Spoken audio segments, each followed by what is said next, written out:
Good morning, dear friends. Today in the gospel reading, we see Jesus and his disciples as they were entering the Samaritan towns. The people there did not receive him.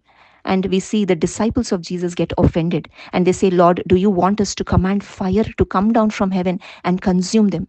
But Jesus rebukes them and says, you do not know what kind of spirit you are of. For the Son of Man did not come to destroy men, but he came to save them.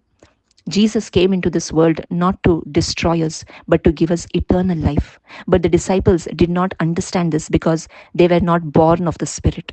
And Jesus, his life was led by the Spirit. His life was led by the Father. And that is why he did not share the same Spirit that these disciples had. And today, my dear friends, by default, when we are born into this world, we are all led by the sinful spirit of Adam. And that same sinful spirit of Adam was in the disciples because they had not yet received the gospel, the passion, the death, and the resurrection of Jesus. They had not yet experienced that, but their lives were transformed when they received the gospel of Jesus Christ, when they experienced the gospel in their life, and when the Holy Spirit came upon them. They were born of the Spirit, and then they were truly transformed, and then they were no longer led by the sinful spirit of Adam, no longer led by the sinful spirit of Adam, but they were led by the Holy Spirit, that is the Spirit of Jesus. Today, my dear friends, we need to examine ourselves. We need to see what kind of spirit we are of. Are we truly born again? And to be born again, first we need to repent of our sins. We need to hear the gospel. We need to experience the gospel in our life. We need to have a personal encounter with Jesus, and only then we can receive the Holy Spirit. And only when we are born of the Spirit can we truly be disciples of Jesus, can we truly have the Spirit of Jesus. Jesus forgave everyone. He did not take revenge from anyone. He had a spirit of love, a spirit of compassion, a spirit of forgiveness.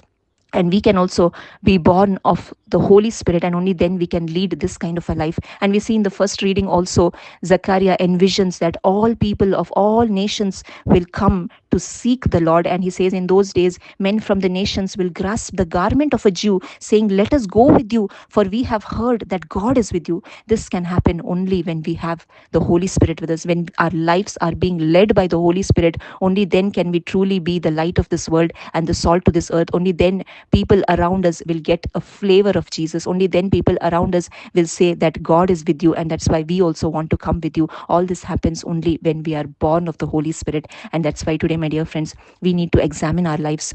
Are we true disciples of Jesus? Have we truly received the Holy Spirit? If not, then we need to repent of our sins, listen to the gospel, have a desire, ask, seek, and hunger for the Lord. And truly, all those who ask receive. All those who truly thirst, their thirst will be quenched, and they will receive the Holy Spirit. Thank you. God bless you.